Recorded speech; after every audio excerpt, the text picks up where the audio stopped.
Welcome to the Kingsford Flivver Flash. I'm Coach Van Dusen. This is Season 22, Episode 3, Filming the Game with Lance Harry. Football coaches and players alike use film a lot. And it used to be that we would get it on a VHS and we'd have to plug it into the VCR, watch it on a real small TV. But now we have amazing things that'll put the game right here on our devices, whether that's a phone or a tablet or a computer, but none of that stuff happens automatically. Today we have Lance Harry, who is a very good technical expert on making sure that we have the film we need for games, for practices, but also coordinating all of the different things that happen with huddle, whether that's the sideline camera, the end zone camera, putting the game in an iPad right on the sideline. He's an expert at this stuff, and we're really glad to have Lance Harry on with us today. All right, well, thanks for coming on, Lance. Thanks for having me. This is really neat. I've known Lance for quite a few years, and now we get to talk about tech stuff. So first, tell us your history about being a Kingsford Flivver. Well, I've been a Flivver my whole life. I've been with the school district for 12 years now, ever since preschool. My dad's a coach. My mom was a coach. They're both just retired. My dad's been retired for 2 years now. He's been with Kingsford. He first started Iron Mountain, then moved to Kingsford. He was a computer teacher in middle school, taught a DBE class. And then my mom was an 8th grade science teacher, then moved into her last 8 years of counseling. So I've been with the school district my entire life, basically. And your dad coached football, and I know he coached wrestling in the past. Your mom coached basketball. Did she coach anything else? She coached track. Okay. For a very long time. So what's it like having two parents that are heavily involved in athletics? Just what's it like around the house? You have older brothers. What was all that like? Well, it can get chaotic. They're gone all the time with practice. So I ride the bus home, get home. It's just me for the next 3 hours because they're gone with practice. Once August hits, you basically never see dad anymore because he's got 2-a-days. His life is football. And then my mom in the spring has always gone with track. For the last 3 years, she did basketball, and she was gone all the time in winter for that. So it's all over the place. And your brothers played football, and you played football your freshman year. Yes. So come August, I imagine nobody sees anybody at your house, maybe in the morning. Yeah, no, it's just the pets that hold the fort down, basically. That's really funny. So talk to us about when you played football. You played football just your freshman year, and you ended up starting for the freshman team, and it was COVID year. So we only got 3 games. So just talk to us a little bit about your football playing days. Well, we played 3 games with a total of 2 different opponents. We played Marquette twice and Escanaba once. Bark River. Bark River, that's right. Our Escanaba game got canceled, of course. It was fun. The 2-a-days are a grind. I didn't expect to start, but I did, so that was cool. My dad was awesome for helping. He was on the sideline at the Marquette game. Yep. Points and tips, and it was a good time, but I didn't like it enough to continue into sophomore and move on to the varsity team. Right. But and that's why we have Lance on right now, is even though he's not playing football, he is very involved in the program, specifically in filming. And we actually just left the field just now working on our new huddle camera. So tell us first off, like, how did you get interested in the filming part? Because even when you were playing and before you were playing, you were the guy setting up the end zone camera. You were the guy up in the crow's nest. So how did you get interested in that? So my dad, when he was a coach, he recruited my brother to go up and film those games with just a regular camcorder and just a tripod, nothing else, the bare minimum. He goes up in that crow's nest and he gets, he gives him $25 a game. I'm like, dang, I want to do that. I could use some extra cash. So I went up there with Luke. He taught me how to do it, and you get the best seat in the house. And I'm like, oh, this is pretty cool. So then after, Luke graduated, I'm like, oh, perfect. Nice. I'll take over. So it's really evolved. And, like we have a camera mounted to the side of our press box right now. We have the end zone camera, and you've been involved in that for the last few years. I know your dad has really helped, but you're right there with him, and sometimes maybe even have some more technical expertise on how to make everything work together. So just talk to us about you started with just the tripod and the camera, but now it's we have multiple cameras, we have iPads on the sideline. What have you seen as it has evolved from just the tripod and the camera? It's pretty cool. We've had just over actually 3 years ago when Kingsford bought that extra huddle sideline, my dad and I were like, oh boy, we got this new extra tech. We don't know how to use it. I've been around technology my entire life. My dad has a computer, so basically as soon as I could walk, I was using a computer.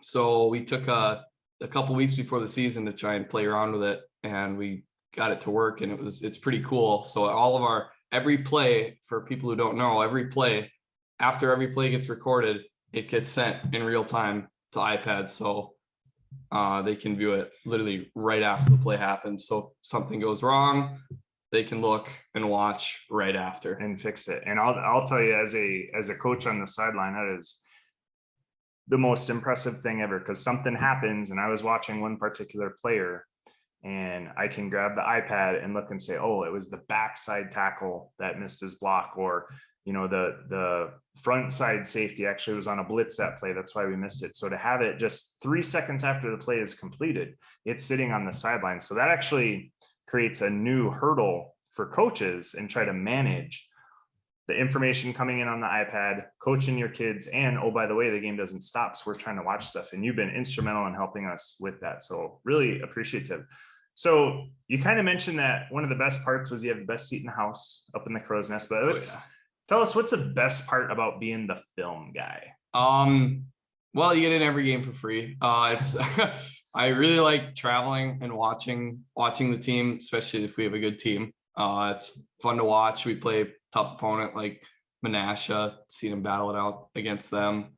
And I don't have to ride on the bus, so I like that. And I'm just around a bunch of coaches and watching my friends play. Yeah, I have to believe growing up with coaches and then growing up with your friends, it's kind of the best of both worlds. You get to do the tech stuff that you really like, you get to see your friends playing, and you get to hang out with, I'm assuming most of your dad's and mom's friends are also coaches. So like people you've been growing up with your whole life, and now you get to do something you love with it. That's awesome. So what's the hardest part about being the tech guy? I know if the film is good, nobody really says anything, but if something's missing, like you get hammered, by players and coaches, and why did you miss this play and whatever. So what's the hardest part about being the film guy? Yeah, missing a play, definitely you'll get some heat for that, especially if it's a good one. If it's this crazy touchdown play that a player wants to go see and send it to a college and I miss it, it's like, well, sorry, nothing I can do about that. But the hardest part is probably troubleshooting when we get, especially in an away game, when we get there, things aren't working as usual. You spent all this time during the week, especially beginning of the season, trying to get everything working. It works. Then you go down to you go over to Gladstone, go down to Fond du Lac or somewhere, and nothing's working, or you got a part broken, or you forgot to pack something. It's like, because there's so many moving parts. That's probably the hardest part. Right. So you kind of mentioned it, and I'm not an expert by any stretch, but I know you have to bring the camera when we're on a away game, the camera, tripod, end zone camera, that tripod, which goes way up to 20 feet in the air. I think it's about 30 feet now. Our old one was about 20. Our new one that we got last year is, I think, 30 feet. Okay.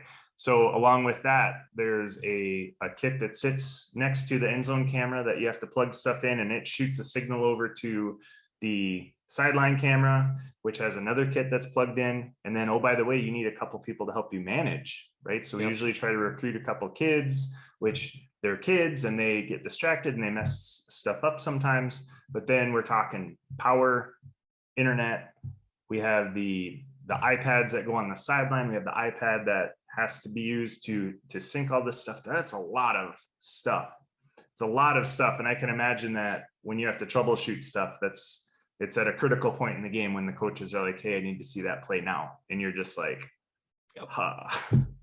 Awesome. So talk to us about something funny that has happened while you were filming, or while you were at an away game, a home game, just something that you saw that made you laugh. Well, the away games are usually funny because usually my dad and I and Coach Wally he'll ride with us. We'll drive a truck with all of the equipment in the back, down to wherever game we're going to. And there was one particular game, we were down in Wisconsin somewhere, I think it was Fond du Lac, and Coach Wallstrom we stop at a gas station on the way home. It's probably 9:00 at night, and he walks in there and he's a little hungry. So he grabs a gas station sandwich. I remember it like it was yesterday. He grabs this Black Forest ham sandwich and it looked just gross.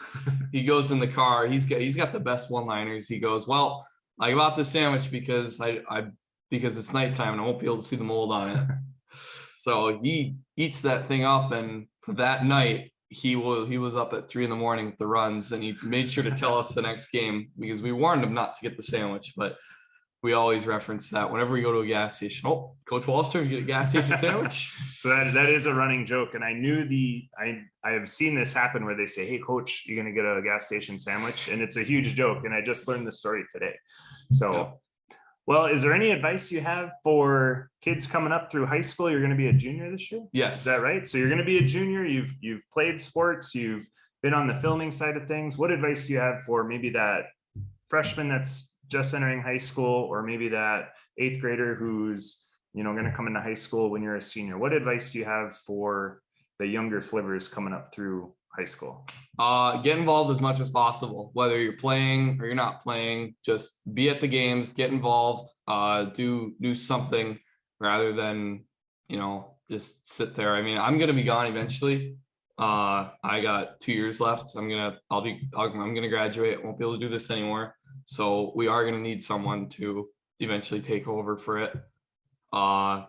It's great for getting volunteer hours if you want to do that, which can turn into scholarships. So sure. If you can that's my biggest advice, get involved.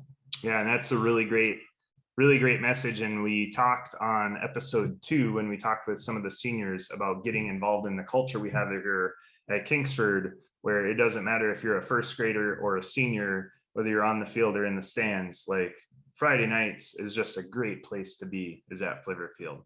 Well, thank you very much for coming on. I appreciate it. And we'll see you later. Yeah. Thanks for having me. That was Kingsford High School junior Lance Harry, and we're very grateful for him not only taking the time for this podcast, but also for helping us in the fall, getting all of our film uploaded so that players and coaches can watch it and learn and get better and prepare for the following week's opponent. Now, if you remember the last name Harry, not just from the coach, we had Reed Harry, Lance's brother. He was on the podcast. He was on season 20, episode 1. So you can go back and listen to it on your favorite podcatcher. And with that, I'll ask that you go on Facebook and Instagram, Twitter. We have a blog. You can email us, like, share, and tell all of your friends so everybody can enjoy the Kingsford Flivver Flash. Until next time, this is Coach Van Dusen. Win in the classroom, win in the community, and win on the field.